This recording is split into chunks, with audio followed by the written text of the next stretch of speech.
animions les calques, calque par calque ou calque après calque. En animant calque après calque, nous donnons un sens à notre animation et donc celui qui est notre téléspectateur comprend facilement notre animation. Alors, donc, pour pouvoir le faire, il faut faire la touche Shift enfoncée, mettre la barre de lecture sur la dernière clé de notre base 1 et puis venir sur la base 2 qui est la couleur verte. Et là également, taper sur la touche S pour placer la première clé au niveau du chronomètre, de l'échelle, et puis bien sûr déplacer légèrement la barre de lecture, venir placer dans le creux dans ajoute ou supprime une image clé à l'instant courant, une deuxième clé, et puis bien évidemment cette deuxième clé va nous donner la valeur de 50 où nous cliquons dedans simplement pour mettre la valeur 50. Et lorsque la valeur 50 est placée, nous revenons avec Shift enfoncé, d'accord, nous prenons automatiquement, nous allons animer également en position, d'accord, donc nous revenons avec Shift enfoncé sur la première clé de l'échelle, de la base 2, nous tapons sur la touche P, d'accord, pour animer bien sûr également la base 2 en position, donc nous plaçons la première clé ici, et nous appuyons sur U une fois, U deux fois, nous venons avec Shift enfoncé encore sur la deuxième clé de l'échelle et nous plaçons la deuxième clé de la position et puis à ce moment-là, bien sûr, nous allons décider carrément, voilà, nous allons décider carrément de déplacer notre calque vers le haut, voilà, vers le haut, comme ça, et automatiquement, vous remarquerez que nous aurons une certaine animation, nous aurons une certaine chronologie, voilà, nous aurons du beau qui s'effectue, donc voilà ce que ça donne à l'écran quand nous jouons, d'accord, pour pouvoir jouer effectivement notre travail effectué en aperçu, nous avons la possibilité de venir cliquer là, voilà, où c'est marqué la prévisualisation RAM, d'accord, comme ça, voilà, ici, voilà, ou encore on a la possibilité de cliquer sur le play que voici là. Hein, voilà, lorsque nous cliquons ici sur la prévisualisation RAM, nous avons la possibilité d'entendre le son que nous ajoutons à notre travail et de lire en même temps les images. Par contre, lorsque nous appuyons sur le play ici, la lecture ici, nous voyons seulement en image, mais nous n'entendons pas en son. D'accord? Nous voyons en image, mais nous n'entendons pas en son. Par ailleurs, lorsque nous voulons entendre le son que nous avons ajouté uniquement à notre travail, nous appuyons sur la touche point. La touche point donc du pavé numérique à droite de notre clavier, d'accord, d'ordinateur. Maintenant, lorsque nous avons l'envie donc de faire la priorisation RAM que voici ici en raccourci clavier, nous appuyons sur la touche 0 qui est bien sûr à droite de notre pavé numérique. Donc voici notre calque effectivement. Le calque base 2 qui est aussi animé. Donc Shift enfoncé toujours pour être sur les dernières clés donc de base 2 et nous sélectionnons base 3 que nous allons animer en échelle également en tapant sur la touche S. Nous plaçons la première clé. Nous avons la possibilité également de taper sur en même temps la position avec le P pour placer la première clé également en P et nous tapons sur la touche U une fois, U deux fois et nous avons bien sûr les deux clés qui sont placées bien sûr en position et en position et en échelle. Et nous bougeons légèrement, voilà, notre barre de lecture. Et puis, nous cliquons dans l'échelle pour placer la deuxième clé. Nous tapons la valeur 50. Automatiquement, la deuxième clé se positionne. D'accord? Et puis, nous glissons déplacer au niveau donc de la position. Voilà, au niveau de la position, nous glissons déplacer, voilà, pour totalement lui attribuer voilà une valeur, un emplacement, voilà. Et puis, au même moment, bien sûr, nous allons procéder à notre dernier calque qui est le calque base 4 que nous allons animer également. Nous sélectionnons la base 4 et nous tapons sur la touche S et de l'échelle, d'accord, pour placer la première clé. Vous voyez, nous sommes sur la trajectoire, la trajectoire donc des dernières clés. Nous plaçons la première clé au niveau du chronomètre d'activation. Et puis, nous appuyons également P pour placer la première clé au niveau donc du chronomètre d'activation de la position également. Et puis, nous appuyons sur la touche U une fois, U deux fois. Nous bougeons légèrement notre barre de lecture. Il faut toujours prendre la peine de déplacer la barre de lecture avant de placer les clés. Sinon, il n'y aura pas de mouvement. Toujours en mémoire, le point A, le point B. Donc, le point A, c'est la première clé. Le point B, c'est la deuxième clé. Donc, il faut bouger la barre de lecture, placer la deuxième clé. Et là, nous plaçons la deuxième clé de l'échelle que nous allons mettre en valeur 50 ici. Et puis, automatiquement, en position, nous plaçons la deuxième clé de la position, bien évidemment. Et nous allons déplacer notre calque orange que nous allons disposer là pour qu'il puisse avoir quelque chose de fantastique comme ça. Donc, nous avons la possibilité de créer un petit décor là, un petit décor, voilà, un petit décor ici, voilà. Donc, comme ça, c'est plus agréable, c'est plus beau. Et voici que nous venons de finir une animation en base donc des calques en After Effects.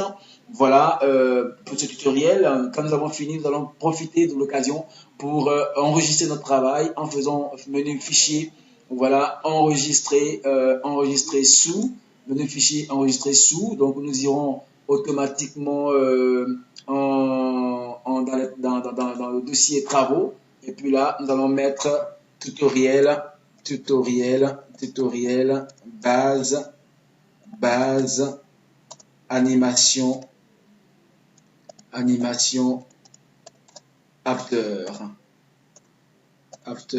Effects. Voilà. Donc, lorsque nous cliquons là-dessus, nous faisons enregistrer. Et lorsque nous avons enregistré, voici ce qu'on appelle la barre de la zone de travail. Donc, ceci est appelé barre de la zone de travail ou échelle de temps. Échelle de temps. Ça, c'est l'échelle de temps. Vous voyez qu'à l'extrémité gauche, on a cette barre début de la zone de travail, cette barre bleue. À l'extrémité droite également, nous avons cette barre bleue. Donc, automatiquement, nous sommes dans la barre de la zone de travail. Voici la barre de la zone de travail que nous tenons là. Et donc, ceci nous permet effectivement de faire, de disposer donc d'une animation quelconque et d'un montage vidéo quelconque ou d'un montage de spot ou de jingle de générique quelconque dans l'espace donc d'After Effects sur la piste de montage. Donc nous pouvons resserrer en tenant la souris gauche par là, nous pouvons resserrer ou en tenant la souris gauche par ici. Également nous pouvons resserrer d'accord notre barre de la zone de travail. Il faut retenir que c'est la barre de la zone de travail qui doit couvrir l'espace à rendre. C'est la barre de la zone de travail qui doit couvrir l'espace à rendre. Lorsque la barre de la zone de travail ne couvre pas votre espace à rendre, nous ne pouvons pas faire de rendu, nous ne pouvons pas faire de finalisation, c'est-à-dire nous ne pouvons pas sortir notre travail brut en fichier vidéo que nous pourrons télécharger ou balancer sur Internet, que nous pourrons totalement copier ou visualiser sur un écran quelconque ou graver sur un DVD. Donc, pour que cela soit, il faut prendre la peine de totalement étendre la barre de la zone de travail sur tout notre espace de projet. Il faut que la barre de la zone de travail couvre totalement notre projet. D'accord. Ici, par exemple, notre projet finit ici. D'accord, notre projet finit là. Donc, à partir de ce moment-là, nous avons la possibilité de totalement placer notre barre de lecture, notre barre de la zone de travail limite ici. D'accord, et d'importer effectivement une chanson afin d'ajouter une chanson. Donc, pour importer une vidéo, importer une image fixe ou importer des photos, importer un son, d'accord, un audio, il faut cliquer sur le menu fichier, importer fichier. Ou encore, importer fichier. Et nous partons importer notre fichier. Ou encore, il faut faire le double clic dans l'espace vide du panneau projet, voilà, qui est là. Double clic comme ça, et automatiquement nous avons importé fichier. Ou encore, il faut faire le clic droit dans l'espace vide du panneau projet, clic droit dans l'espace vide du panneau projet et choisir importation fichier.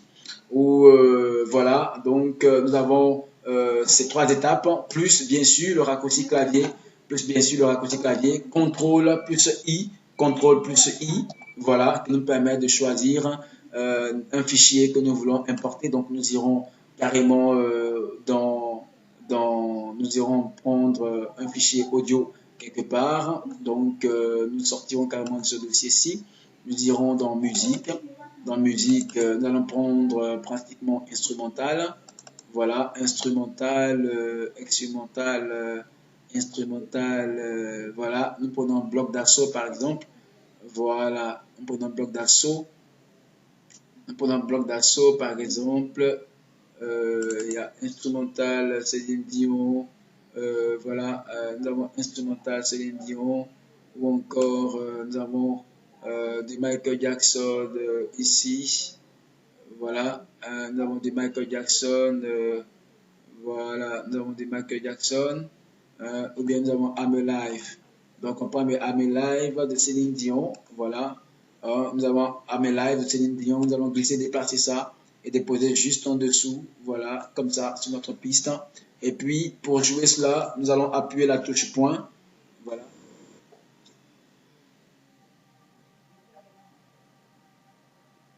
Ok. Donc, nous pouvons ouvrir le son. Voici l'icône donc du son qui s'affiche là. C'est l'icône du son. Lorsque nous cliquons là-dessus, ici comme ça, nous rendons muet notre son.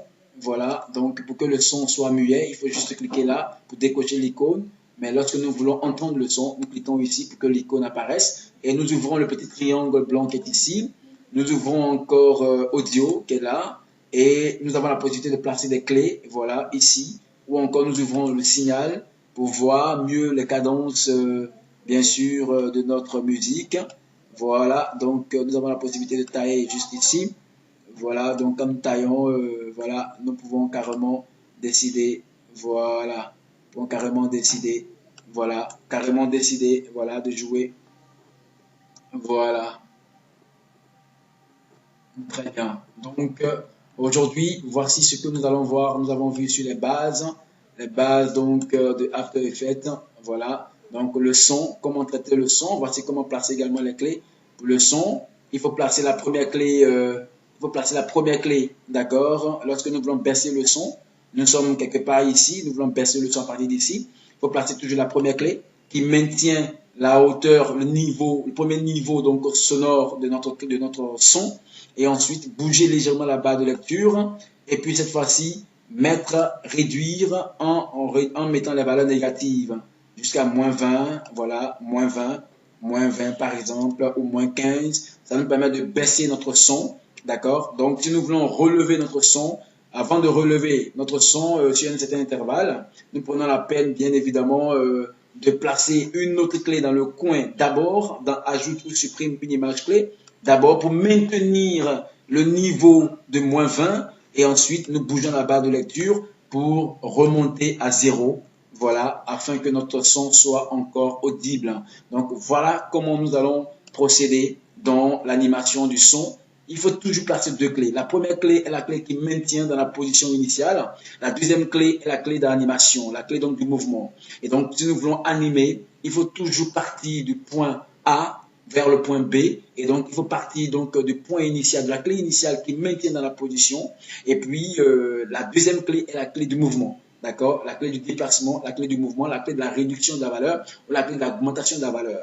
Et donc, lorsque nous voulons animer à nouveau, il faut toujours prendre la peine de placer une clé de base qui maintient la position initiale de notre son ou de notre calque avant de procéder au déplacement de la barre de lecture pour placer une autre clé. Et l'autre clé se place bien sûr dans le coin, donc dans ajoute ou supprime une image clé. Retenez que on ne clique sur le chronomètre une seule fois. On ne clique sur le chronomètre qu'une seule fois. Donc, il ne faut pas du tout cliquer deux fois sur le chronomètre. Lorsque le chronomètre a déjà eu un clic, le reste des clics pour placer les clés s'effectue dans ajoute ou supprime une image clé à l'instant courant juste derrière notre chronomètre. Donc voilà, merci beaucoup de nous avoir suivis pour ce tutoriel de base.